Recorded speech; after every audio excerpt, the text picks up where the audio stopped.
नमस्कार, आप देख रहे हैं रिप्रेजेंट इंडिया न्यूज और मैं हूं मनीषा श्रीवास आपके साथ। 21 जनवरी 2024 को बेसा दत्त नगर स्थित वैद्य कंपनी में भीषण आग लगी थी, जिसके वजह से बेसा दत्त नगर के स्थानीय नागरिकों में दहशत का माहौल है और इसी तरह की आग जनी की घटना फिर से न हो जाए तो वैद्य कंपनी को बेसा दत्त नगर से जल्द हटा दिया जाए। इसी मांग को लेकर बेसा दत्त नगर के स्थानीय नागरिकों ने पत्र परिषद का आयोजन किया। आइए आपको दिखाते हैं बेसा दत्त नगर के नागरिकों ने वैद्य कंपनी से जुड़ी अपनी क्या कुछ समस्याएं बताई। पहले मैं आप सभी को अपने तरफ से बहुत बहुत धन्यवाद देना चाहती हूँ कि आपने हमको समय दिया और हमारा जो मुद्दा है बहुत ज़्यादा ज्वलंत और बहुत विकराल वाला हमने यहाँ टॉपिक लेके आए हैं। ये सोच लीजिए कि आज हम बच गए हैं तो यहाँ प्रेस कॉन्फ्रेंस ले रहे हैं। आप जो 21 जनवरी को जो हादसा हुआ था, 21 जनवरी को बेसा में जो हादसा हुआ था, भीषण आग लगी थी वैद्य कंपनी में, तो हम लोग बाल बच गए। एक तो वो जो कंपनी है वो रेसिडेंशियल एरिया में लगी है, दूसरी बात कि उसके पास फायर का एनओसी भी नहीं है, तीसरी बात पहले जब फैक्ट्री लगी थी तो हमने इसलिए विरोध नहीं किया था, फिर भी 2018 में हमने बहुत ज़बरदस्त विरोध किया है। उसकी हम कॉपी आप लोगों को दिए हैं। तो पहले उनका खाली बिस्लरी प्लांट हुआ करता था तो हमको ज़्यादा तकलीफ नहीं होती थी। अभी नॉइस पोल्यूशन इतना होता है, सैनिटरी नैपकिन्स बनते हैं, उसका इतना ज़्यादा इससे पोल्यूशन होता है, कोटिंग पाउडर वगैरह वहाँ रहता है, जिससे हम लोगों को हमेशा खांसी सर्दी बनी रहती है। और इतना ठोका पेटी, इतनी सारी फैक्ट्री में इतनी सारी मशीनें आ गई हैं कि हम ना फ़ोन में बात कर सकते हैं, ना टीवी में हम कोई प्रोग्राम ढंग से देख पाते हैं। तो मेरी बहनें भी आपको रुखसत करेंगी वहाँ की क्या क्या प्रॉब्लम्स है। 2018 में हम लोगों ने वहाँ का पूरा वीडियो बना के फोटो सहित एक ज्ञापन लिखित में बावलपुरे साहब को दिया था, हमारे यहाँ के सरपंच को दिया था और उन लोगों ने भी कोई एक्शन नहीं लिया। और वहाँ पे 170 सिलेंडर उस दिन मौजूद थे और 40 लेडीज़ काम कर रही थी, जिसको उन्होंने ये बताया पुलिस वेरिफिकेशन में कि कंपनी की छुट्टी थी, जबकि वहाँ के रजिस्टर में एंट्री होती है आने की और जाने की। तो ये भी बात उन्होंने दबाई और ये बताइए कि इतना विकराल रूप जब उसने लिया कि बेसा का जो आग लगी थी कंपनी में वो मानेवाड़ा से दिख रही थी, तो आग को थोड़ा धधकने में भड़कने में टाइम तो लगा होगा। पहले ये लोग चाहते थे कि हम इसको यहीं की यहीं बुझा के मामला शांत कर दे। जब इनसे वो आग संभली नहीं, जब उसने भीषण रूप ले लिया, तब ये आग पे ये लोगों ने फायर में यहाँ वहाँ बात किया। उन्होंने क्या किया, हम पब्लिक ने ही फायर ब्रिगेड में फ़ोन किया, पुलिस में फ़ोन किया, खूब दौड़ भाग करी और अपने अपने घरों के सिलेंडर निकाले, कार निकाली, स्कूटर निकाली, मेन स्विच ऑफ किए। ये बता रही हूँ मैं आपको, ये कटु सत्य है कि हम लोग बाल बच गए। ये सेलोकर फैमिली बैठी है यहाँ, ये बिल्कुल कंपनी के पास ही रहती है। मेरा भी एक दीवार के पास इधर घर है बंगला। वो हुआ ये कि जब हम लोगों ने घर बनाए थे, जब वहाँ कोई फैक्ट्री नहीं थी, तो अगर वहाँ फैक्ट्री रहती तो हम अपना घर बनाते ही क्यों।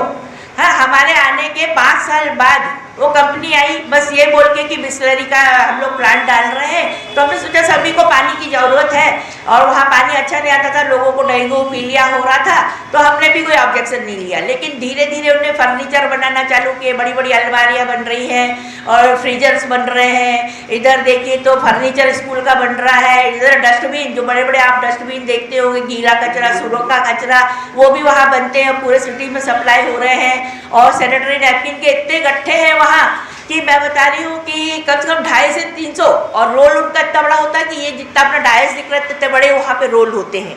तो इतने बड़े गट्ठे वहाँ पे थे और उनमें एकदम अचानक आग लगने से वहाँ की उनके 3 टप्पर तक जल के ऐसे उड़ रहे थे जैसे उड़न तस्तरी उड़ रही है। तो मैं बता नहीं सकती, वो सीन हम लोगों ने आंखों से देखा है, कुछ मैं मोबाइल में भी कैद किए हैं। आप लोग देखना चाहेंगे तो मैं आप लोगों को दिखाऊंगी भी।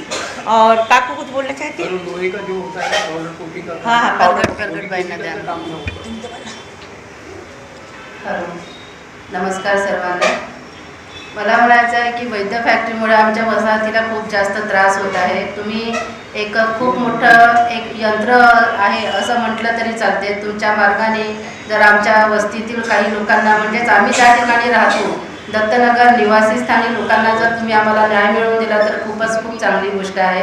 तुमच्या थ्रू आम्हाला आमच्या वस्तीतील काही लोकांना जर न्याय मिळत असेल तर तुमचे खूप खूप आजच मी आभार मानते. कारण की कसं आहे, मीडिया म्हटलं तर आजच्या जगात एक चौथा पिल्लर समजला जातो. म्हणून मीडियाला आपल्या मत सांगणे हे फार योग्य गणितीचं होतं. वैद्य फॅक्टरीमध्ये आजच्या कंडिशनला इतका विषाणू वायू तिथून निर्माण होतो. म्हणजे त्यांनी जे फॅक्टरी लावली तर सॅनिटरी नॅपकिन जेव्हा त्या पिरियडमध्ये तयार होत होत्या आणि आग लागली तर नुसत्या त्या नॅपकिनचा धुवा धूळ जो म्हणतो ना वायू प्रदूषणासाठी, तो इतका पसरत होता की त्यामुळे आतमध्ये कोणताही व्यक्ती विदाऊट मास्क जाऊ शकत नव्हता. हा एक मुद्दा. आणि परत त्या ठिकाणी कमीत कमी 150 ते 200 सिलेंडर होते. त्यापैकी जर ते 2-3 सिलेंडर फुटले असते तर बंद दत्तनगर हे जळालं असतं. हा एक अजून मुद्दा. आणि मेन म्हणजे असं आहे की एवढी मोठी आपण रहिवासी क्षेत्रामध्ये जर आपण कंपनी उभारतोय तर त्या कंपनीवाल्यांना एवढंसं साधं भान नाही आहे की आपण कंपनीचं किंवा एखाद्या छोट्या संस्थेचं रजिस्ट्रेशन जेव्हा करतो तर आपल्याला परवाना लागते किंवा संस्थेचं एखादं छोटं सर्टिफिकेट लागते. त्यांच्या त्या कंपनीला अग्निशामक दलाचं एकही युनिट त्यांच्याजवळ नव्हतं. आम्ही ज्यावेळेस आतमध्ये पाहणी करायला गेलो त्या पिरियडमध्ये अग्निशामक दलाचे तिथे खरमटकर सर उभे होते, बसले होते. त्यांनी त्यांचा तपशील घेतला, सगळं पाहिलं. पण त्यांनी आम्हाला साफ म्हणजे कमीत कमी 15-20 लोक आम्ही त्या ठिकाणी असताना त्यांच्यासमोर साक्ष दिली की यांच्याजवळ परवाना नाही. अग्निशामक दलाचे मोठे सर खरमटकर सर होते. त्यांनी आम्हाला सरळ स्पष्ट सांगितलं की यांच्याजवळ अग्निशामक दलाचं युनिट नाही आहे. म्हणजे आपण ते सिलेंडर असतात ना ते लावतो ते त्यांच्याजवळ नव्हतं. ते जर असतं तर थोडक्यातली आग ही मोठी झालेली नसती. तो एक प्रकार होता. आणि त्याच्यामुळे वर्कर त्या ठिकाणी होते तर त्यांचा जीव बचावला, एवढंच खूप चांगलं झालं आहे. कोणतीही जीवितहानी झाली नाही. तरी पण आम्हाला असं वाटतं की रेसिडेन्शियल एरियामध्ये जर आज हा प्रकार घडला, उद्या याच्यापेक्षा भयंकर घडला तर काय करायचं. त्याच्यासाठी म्हणून आम्हाला तुमची गरज आहे आणि तुम्ही आम्हाला न्याय मिळवून द्यावा. आजच्या क्षेत्रात आम्ही 2018ला परत एक अर्ज दिला होता. तो नगरपंचायतला अर्ज दिला होता, तरी पण त्यांनी त्या नगरपंचायतनी हा प्रकार केलेला नाही. आज तर ग्रामपंचायत होती त्या पिरियडमध्ये दिला होता, पण आता नगरपंचायत झाली तर आम्ही अर्ज देऊनच आलो आहे. पोलीस स्टेशनला कलेक्टर साहेबांना सगळ्या प्रत आम्ही तुम्हाला जोडलेल्या आहेत. असं सगळं करून तुमच्यापर्यंत आम्ही आज पोहोचलो आहे. शेवटी सरकार ही सरकारच असते किंवा त्यांच्यापर्यंत अर्ज पोहोचवूनही पाहिजे तसा आम्हाला न्याय मिळत नाही. याआधी आम्ही प्रयत्न केले पण आम्हाला न्याय मिळाला नाही. त्याच्यामुळे आम्ही चौथा पिल्लर म्हणून तुमच्यापर्यंत आलोय. तुम्ही आम्हाला कायदेशीर कारवाई करून ती कंपनी बंद करून द्यावी अशी अपेक्षा आहे. मला म्हणाले की त्यांच्याजवळ असं हे युनिट नाही आहे, त्यांनी आमच्याकडनं परवानगी घेतलेली नाही. म्हणजे एका कंपनीला फायर ब्रिगेडचं एक सर्टिफिकेट असतं ना की चला कंपनीला जर आग लागली तर आपण ते सिलेंडर्स असतात त्याने आग विझवतो. त्यांच्याकडे ते युनिट नव्हतं. ते त्यांनी कबूल केलं आहे खरमटकर सरांनी. त्यांच्याजवळ नव्हतं ते. अतिक्रमण केलेलं आहे. हा, नाल्याची जागा अतिक्रमण केलेली. तोडण्यासाठी तुम्ही काही तक्रार केली का ग्रामपंचायतीवर? हाँ केले.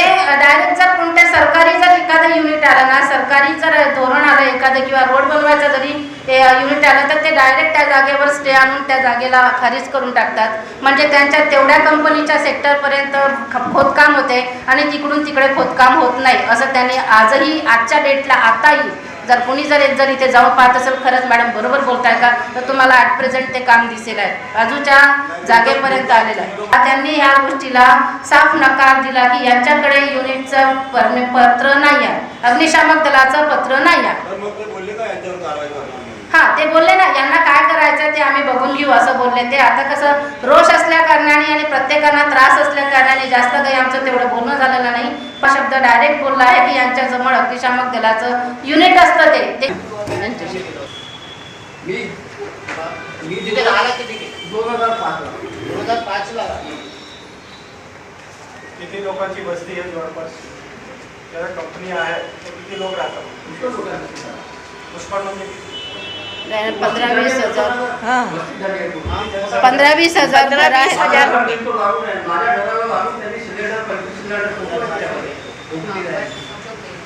कंपनी कितने टाइम से वहाँ पे? कितने टाइम से कंपनी? कंपनी को अभी 10 साल हुए हैं और मैं 15 साल से रह रही हूँ. ये काका वहाँ 17 साल से रह रहे हैं और वो रेजिडेंशियल एरिया है. 2013 में आई थी कंपनी. हाँ, 12-13. 13-14 में. और वो रेसिडेंशियल एरिया है और उसके बाद भी उसने वहाँ कंपनी डाली है और उसके पास क्या चारों चीज़ें बन रही है तो सबका उसके पास लेटर है क्या, उसको एनओसी तो लेना पड़ा होगा ना। जैसा उसने बिस्लरी का लिया होगा, फिर उसने फैक्ट्री डाला लोहे की, जैसा रैक बन रही है, टेबल कुर्सी बन रहे हैं, अलमारी बन रही है और ये फ्रीजर्स बन रहे हैं तो उसकी एनओसी होना चाहिए। सेंट्रल नैपकिन बन रहे हैं तो उसकी एनओसी होना चाहिए। और आप देखिए ना, एक तरफ तो 100-150 सिलेंडर रखे हैं, दूसरी तरफ कपास रखा है सेंट्रल नैपकिन का, यानी आग और पानी का संगम मिलने कैसे गया। इतना तो उनको समझना चाहिए कि फायर ब्रिगेड का हमारे पास कुछ भी नहीं है और ये ज्वलनशील चीजें हम लोग कैसे रखें। मालक वैद है, वैद पूर्ण नाम है विवेक वैद है सर, वैद। कब से कंपनी चालू है एकदम शार्ट में बताइए, एक मिनट के अंदर 13-14 से चालू है। क्या क्या होता है आपको? वहाँ पे सेंट्रल नैपकिन बनते हैं, गोदरेज अलमारियाँ बनती है लोहे की, कुर्सी टेबल बनते हैं, सेंट्रल नैपकिन्स बनती है, डस्टबिन बनते हैं और कोटिंग पाउडर है जो फर्नीचर्स के लिए यूज होता है अलमारियों के लिए, वो भी वहाँ पे बोरियों से कम 250 से 300 बोरियाँ अभी भी वहाँ है। जी का पूरा नाम क्या है? विवेक वैद। इस समय ये था कि बिस्लरी प्लांट बोल के उन्होंने चालू किया